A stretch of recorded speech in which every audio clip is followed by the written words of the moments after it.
Mabuhay mga mahilig sa kasaysayan, ako ang inyong historian dito sa Kasaysayan Vibe. Ngayon, susuriin natin ang isang katanungan na sa unang tingin ay tila simple, ngunit kapag hinimay natin ang mga taktika at estratehiya, ito ay magdadala sa atin sa isang nakakakilabot na katotohanan. Bakit sa panahon kung kailan halos buong Asya ay pinunit, pinaghati-hati, at ginawang kolonya ng mga kanluraning imperyo, ang bansang Hapon ang kaisa-isang nasyon na hindi kailanman ganap na nasakop? Sa isang panahon ng walang awang pananakop, paano sila nakaligtas? Ito ba ay isang himala? O ito ba ay nakaugat sa manifestasyon ng purong lakas militar? O marahil ito ay isang napakalupit na pagpili sa kasaysayan, kung saan napagtanto ng mga lider ng Hapon na sa isang mundong pinagaharian ng mga imperialista, kung ayaw mong maging biktima, kailangan mong matutong maging isang mandaragit. Ang sagot ay nakatago sa malalim na pagbabago ng kanilang doktrinang militar at pambansang estratehiya. Tingnan natin ang ikalabinsyam na siglo mula sa pananaw ng geopolitika at lakas militar. Ito ang panahon kung saan ang mapa ng Asya ay parang isang malaking piraso ng tela na walang habas na hinihiwa ng mga kanluraning kapangyarihan gamit ang kanilang mga makabagong sandata.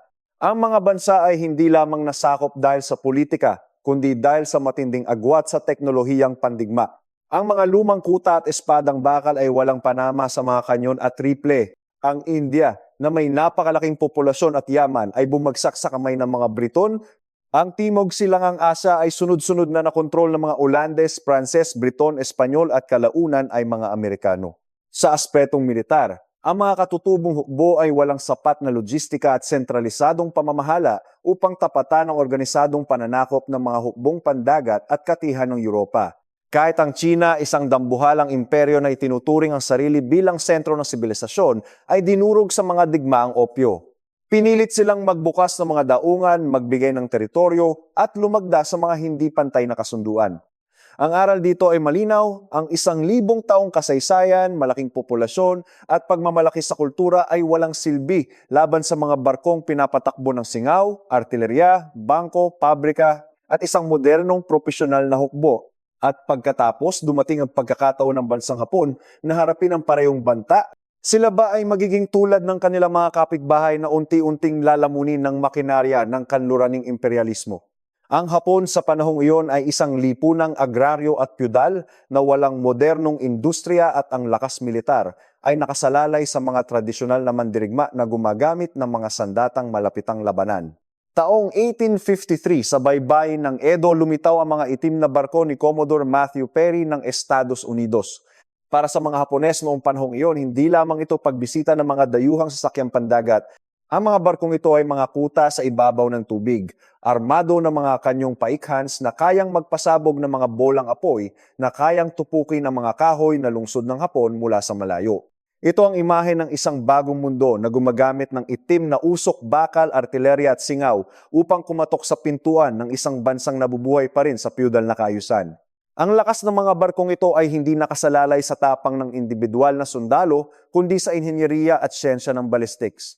Isang teknolohikal na bangungot para sa mga samurai na ang buong buhay ay inilaan sa sining ng espada. Ang bansang Hapon sa ilalim ng Shogunatong Tokugawa ay nakaranas ng higit sa 2 siglong relatibong pag-iisa mula sa labas ng mundo na kilala bilang Sakoku. Ang lipunan ay mahigpit na inayos ayon sa mga uri kung saan ang mga samurai ang nananatiling simbolo ng kapangyarihang militar habang ang mga magsasaka, artisan at mga ngalakal ay nakalagay sa isang matigas na kaayusan. Walang puwang para sa inobasyong militar, ngunit sa isang iglap lamang. Ang tunog ng mga kanluraning kanyon ay nagpabagsak sa ilusyon ng kaligtasan ng buong sistemang iyon. Ang mga tabak at pana ng mga samurai, gaano man kahusay ang kanilang pagmamaniobra, ay hindi kayang abutin ang mga bakal na barko sa karagatan. Ang doktrinang militar ng Tokugawa ay napatunayang lipas na at walang silbi laban sa industrialisadong pakikidigma. Ang mensahe ni Commodore Perry ay napakalinaw at walang puwang para sa negosasyon. Kailangang magbukas ang bansang Hapon. Kung hindi sila magbubukas sa pamamagitan ng diplomasya, bubuksan ito ng kanluran gamit ang diplomasya ng mga barkong pandigma o ang tinatawag na gunboat diplomacy. Isa itong tahasang pagbabanta ng pagbomba sa mga baybayin na walang kakayahang dumipensa. Ito ang eksaktong sandali kung saan maraming bansa sa Asya ang nadapa Nang dumating ang kanluran, maraming mga maharlikang korte ang hindi lubos na naunawaan ng panganib o kung naunawaan man, masyadong mabagal ang kanilang mga reforma sa aspetong estratehiko. Ang panloob na pagkakawatak-watak ay naging sanhi upang hindi sila makabuo ng isang nagkakaisang prenteng militar laban sa mga mananakop. May mga bansang kumapit sa lumang kaayusan na parabang kung isasara lang nila ang pinto ay kusa ng lilipas ang bagyo. May mga nag-akala na ang pagbili ng ilang baril at ilang barko ay sapat na para maging moderno.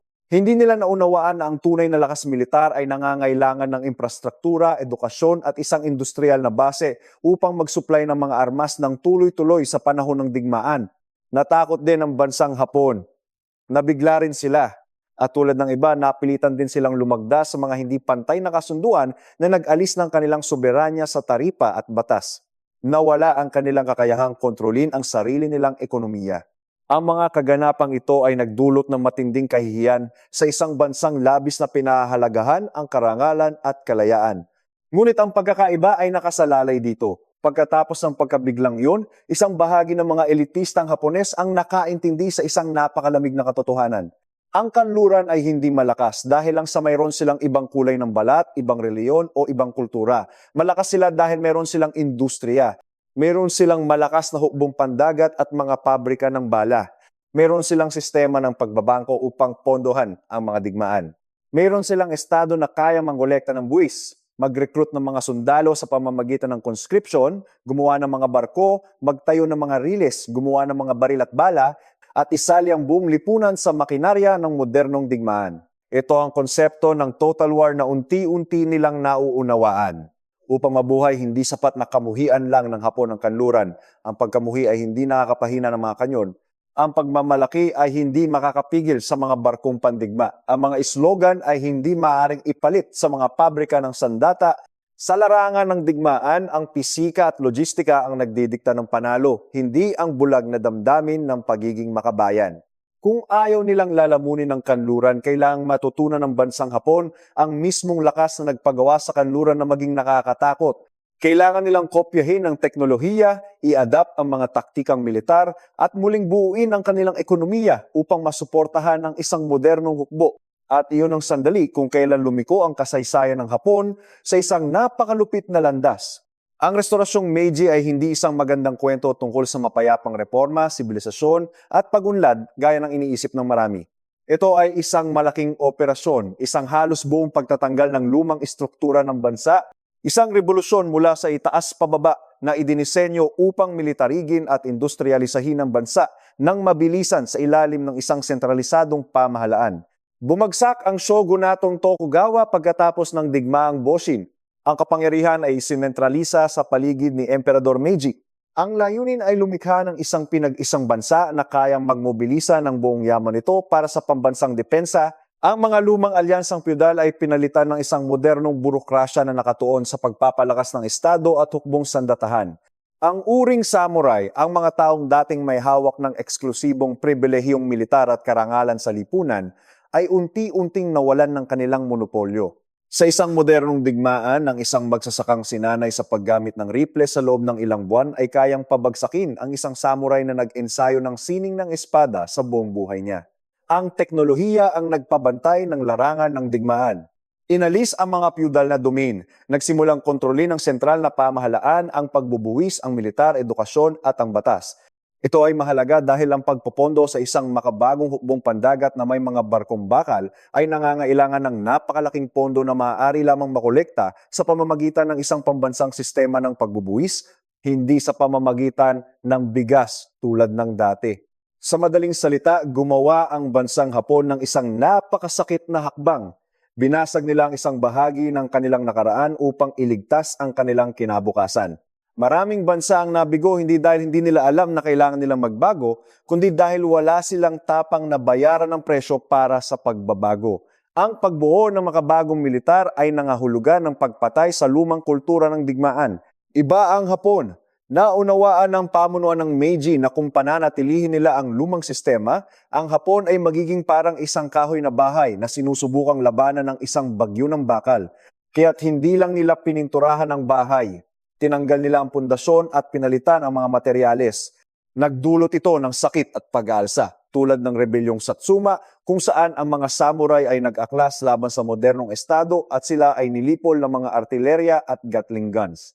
Ang nakakatuwa o nakakabalintuna ay marami sa mga sumigaw ng palayasin ang mga barbarong kanluranin ang siya ring naging pinakamalakas sa pagkatuto mula sa kanluran sapagkat naunawaan nila na upang mapalayas ang malakas, kailangan muna nilang maunawaan kung bakit malakas ang kalaban. Hindi nag-aral ang Hapon sa kanluran dahil mahal nila ang kanluran. Nag-aral sila upang hindi sila lumuhod dito. Ang slogan na Fukoku Kyohei o pagyamanin ang bansa, palakasin ang militar ay naging diwa ng panahon. Hindi ito isang palamuting slogan. Ito ay isang pambansang programa sa kaligtasan.